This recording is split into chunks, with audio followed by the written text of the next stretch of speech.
এই স্বার্থপর পৃথিবী কারো কথা মনে রাখে না, কারো জন্য থেমে থাকে না, কেউ তোমারে মনে রাখতো না।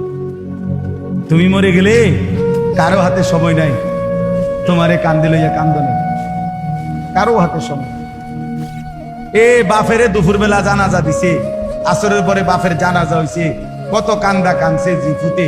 এশার নামাজের পরে পাশের ঘরের থেকে ভাত তরকারি আনছে, এর ওই পেট ভরে ভাত খায়।